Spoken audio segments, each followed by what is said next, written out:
Te reo ererangi o te mānia. This episode was produced in Otatahi by Plains Media, with support from New Zealand On Air. Excited today to be joined by Keryn O'Neill from the Brainwave Trust, who is one of our favourite people and who are also one of our favourite organisations. We're going to be talking all things communication and language. How do we support that with our pipi and tamariki and ensure that they have all they need to communicate their own needs? Thanks for joining us for Being Real Parents with me, Anna, and my colleague and buddy, Kate. We work in the parenting space. And it's here where we'll talk about our worlds as parents, the good, the not so good, and the hilarious, and mix this with what we know about behaviour and psychology. Wonderful to be with you again, Keryn. Thank you so much for being here. Oh, it's lovely to be able to chat with you again, Anna. Hey, so today we're going to talk communication and language, and I'm just going to, I'm just going to get straight into it. Is that okay? That's fine. It's kind of like the thing is, why does this matter? Why does this matter so much in terms of understanding or knowing something about communication and language and how we support that with our pipi and tamariki? It's a great question. I guess the thing is in a nutshell, it matters for everything. Language and communication affects so many areas of our pipis and tamariki development. So that's how we kind of encode knowledge, how we remember things, how we can communicate our wishes, needs, feelings, interests. It's how we can connect with other people. It also is how we use sort of language skills really for planning and problem solving when we're going through things, in our head. Language is a big part of that. It helps us understand others socially and then to resolve social difficulties. If we're thinking of our children at school, perhaps, and the various things that can crop up with other people, then having some, good language skills really helps in all of those areas and then continues to help across the lifespan. A good point about, we keep saying language and communication, but sometimes we do fall into the trap of just thinking that we only communicate through language. Yeah. That is so true. And important when we're thinking about our pipi in particular, as well as tamariki who might have issues with communication or language. We can talk more about that when we get further in.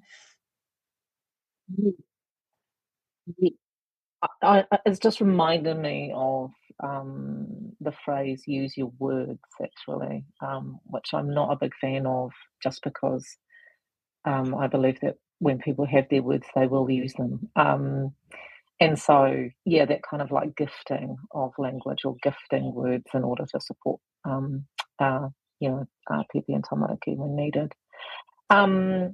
Cool. So, do you want to start with our pipi, and because that feels like a great go-to, and I know that you have an incredible piece of work on this that people can download and head off to. Yeah, go.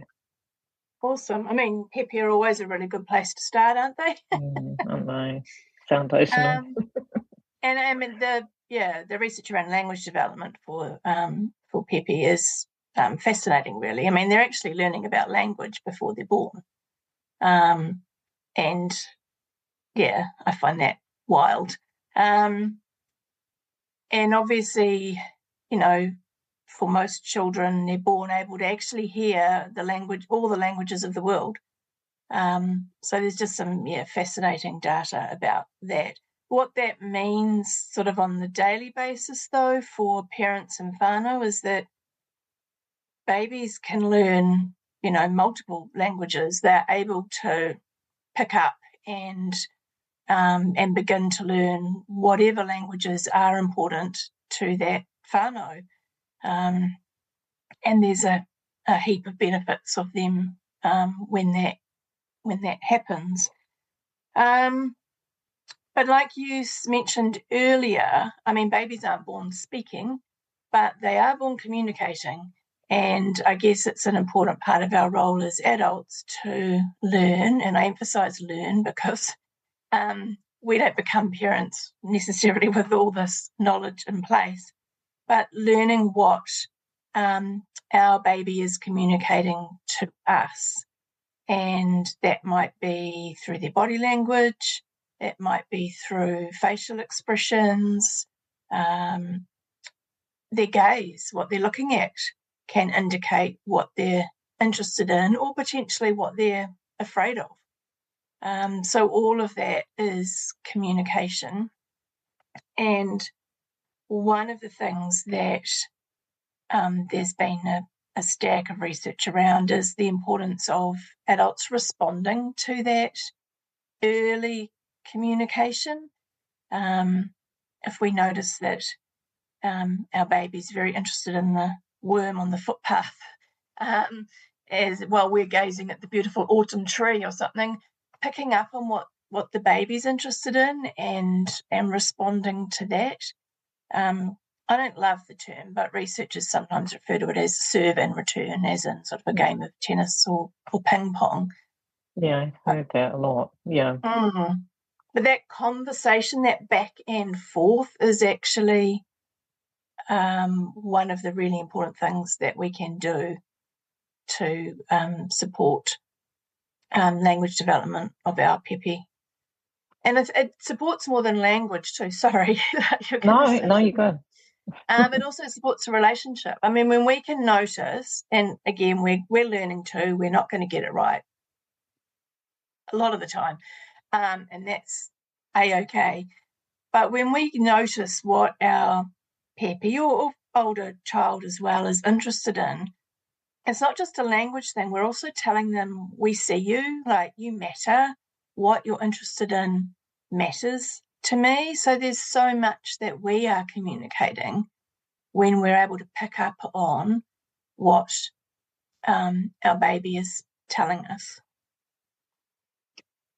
That's so interesting. There's a lot of observing, isn't there, in there for us as whānau and kaiako. And so when I hear you say this serve and return backwards and forwards, there's two things in there because they won't have the language, so we have to figure out what it is that they're telling us and then just pay attention to and have some interest in that. But the other thing is as well is that all of that is relationship building. So it feels to me like all of our language and communications support for our pepe and tamariki, and then rangatahi is also supportive of our relationship with them, which is a really beautiful thing, hey? Mm-hmm. It's good that you brought rangatahi in there as well, actually, because communication can change at that stage of development as well. So, but some of those same themes, if you like, apply of noticing when we can what it is that child or young person is actually communicating to us with or without words. That feels easy for children middle range, you know, from about maybe 4 through to, I don't know, let's say 11. Because you can hold conversations, you can be interested. If they're painting a picture, you can comment on the colours of that picture. They might tell you something about it. Pepe feels a little bit harder. Can you talk to me about what that might look like in terms of a serve and return? Yeah, I guess it, like I said, is noticing like if baby is pointing to something or looking at something, it might be the curtain floating in the, breeze coming in the window or something, and noticing that and responding to it, but then also noticing a baby's reaction to that, because, they might want a conversation on that sort of topic for a few minutes, or they may have moved on. They may be interested in something else that's happening, or they may be tired. So it's that, I was going to say constant, but that's a terrible word to say when we're talking about parenting. Did you hear constant? I was going to say that, but strike that from the record. It's those opportunities for that back and forth communication that ideally lasts for as long as our baby wants it to last. So I guess I'm trying to say constant in that moment, not constant 100% of the time.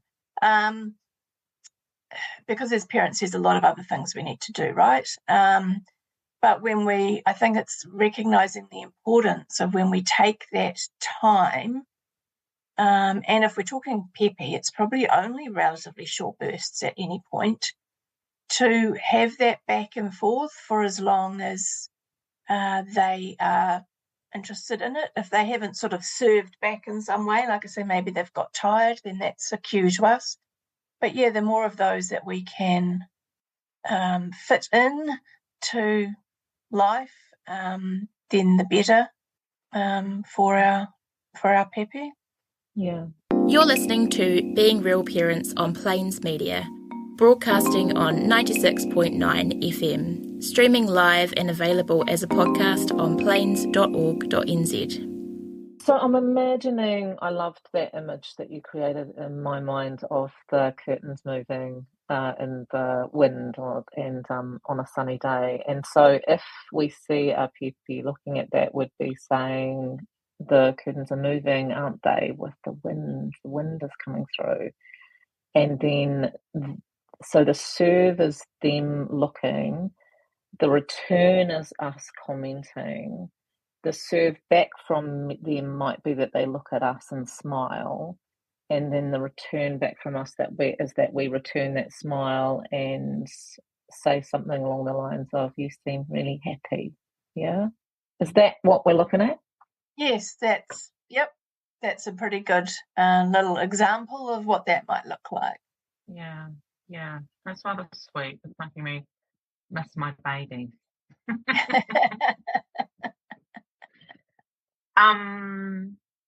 Yeah, cool. Anything else in terms of pepe that we need to be aware of? I think one thing that it's worth touching on briefly is what the literature calls infant-directed speech, but some people might call parent ease. There's a very common tendency, and it happens across cultures, albeit with some differences, that when we're talking to a baby, our voice changes. We elongate our vowels, we have a different pitch, a different tone. It tends to be more musical and more emotionally expressive. And I think it's just important for parents to be aware that if that's what's coming naturally to you, then go with that, because actually that's really helpful for pepe in terms of their language development. For one thing, it kind of signals to them that they are the one being communicated with, like they can pick out that type of language more easily than how we talk to each other as adults, which is, a bit less exciting often.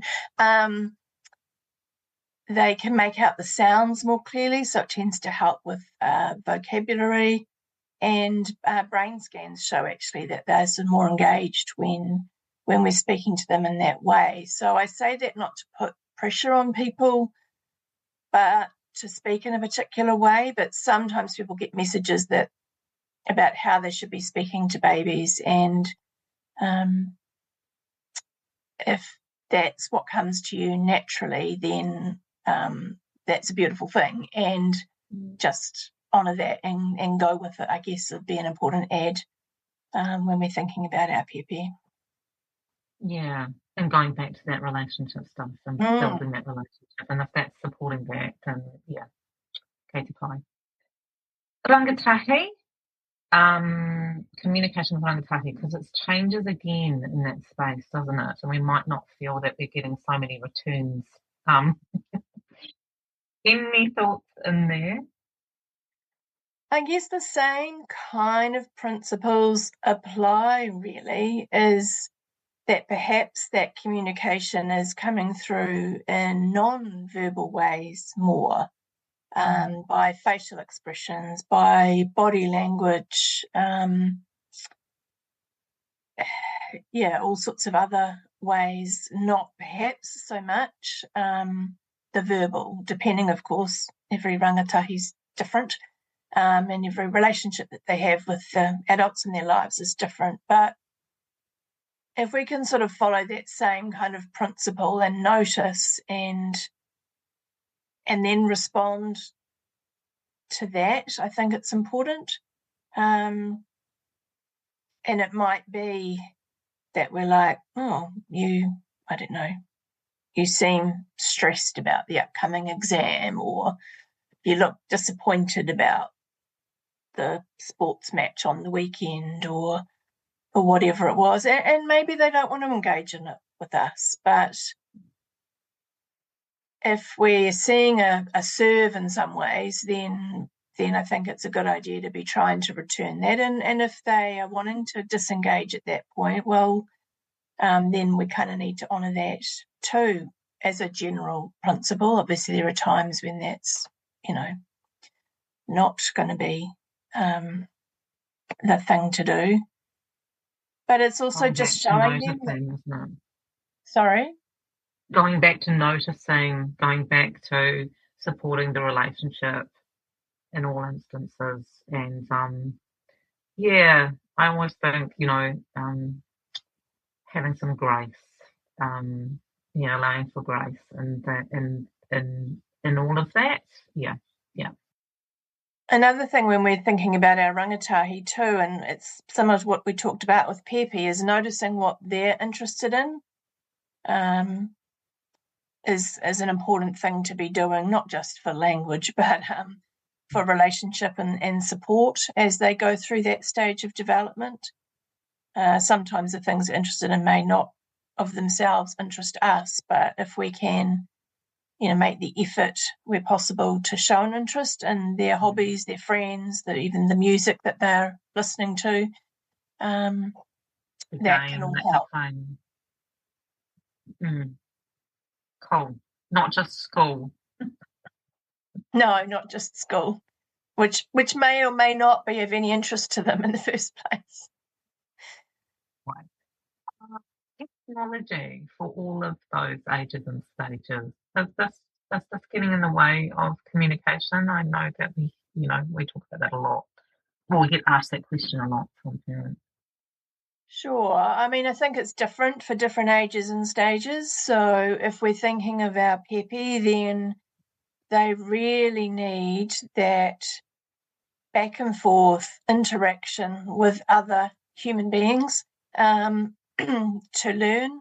And when I say learn, I mean that in the broadest sense of the word, because our Pepe are learning about everything. It's all new to them. So they don't get that from any form of technology, that sort of back and forth interaction, and nor do they get the emotional aspect of it, the warmth, the interest, the facial expressions, the gestures, pointing and so on.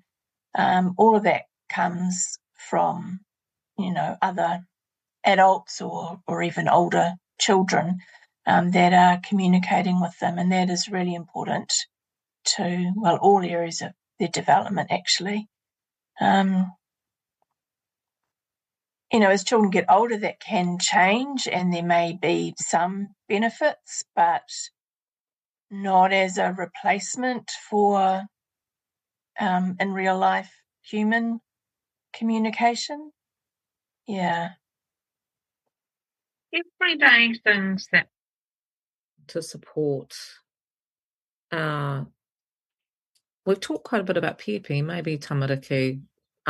communication, there'll be some of us that think, oh, totally got this, my child's got great language skills. And there'll be some of us that are going, could do better. And maybe I missed out some things, or maybe I could support more of that. And, you know, me included in that. I'm thinking about even my 10-year-old. Yeah.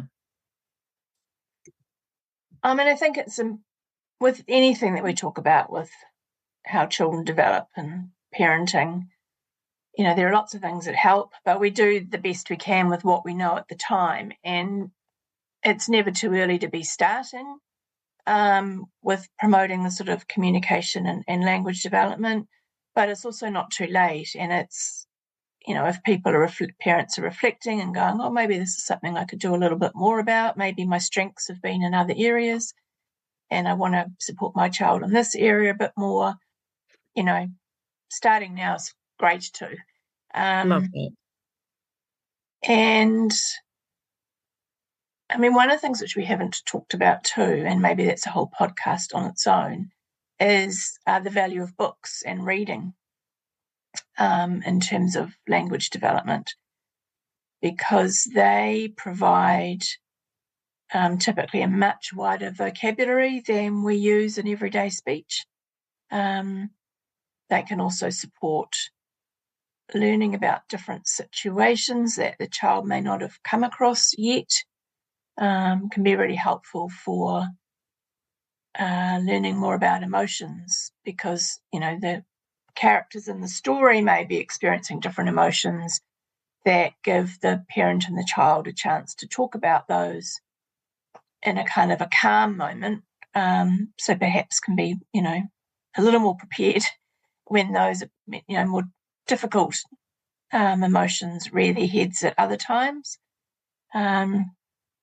So that's something that can also be helpful, as well as the value of storytelling. You know, particularly in some cultures for whom that is a strong feature, then telling stories that have been passed down is of huge benefit in many, many areas, language, but also identity and understanding who they are and where they've come from. You know, a lot can be gained from storytelling. The quality of our language is also something that's worth thinking about. That, and I'm thinking probably more here of Pepe and tamariki, that our language might be just challenging enough that maybe they're learning some new words, but not so challenging that they can't understand or that it becomes confusing for them. And that's going to vary for each child too. As you know, if we have more than one child, getting to know them as individuals and what kind of level of explanation or type of language works and what might be going too far. This feels very gentle and simple, thank you, because it's a massive topic, isn't it, and hugely important, as you say. Let's move on to our top tips. So I've had to think about a few top tips from our kōrero this morning. And firstly, I think remembering that our children benefit when we talk with them about the things that they're interested in. They benefit in multiple ways, as we've kind of covered. That when we're thinking about communication and language, both the listening and the talking are important. We need to be trying to do both of those, and not just focusing on one. And that while the sort of specific needs change as our pepe grow into tamariki and then become rangatahi, that paying attention to what they're telling us, with or without words, continues to be important across all the ages and stages that they go through. Love that. And we can go to your website for more information. Yes, there are a few resources and so on around language and communication at www.brainwave.org.nz. Nice. And there's a beautiful little 2-pager there of things that we can do to support Pepe Tamariki in this. And hey, thank you again, Keryn. Always an absolute pleasure. Always learning from you, and appreciate you. Thanks very much, Anna. Great to be back. Look forward to seeing you next time. Awesome. Thanks for being with us today. We hope you've learned that while parenting is challenging sometimes, that's totally normal. It's been fun having you with us. Keep being amazing. Bye!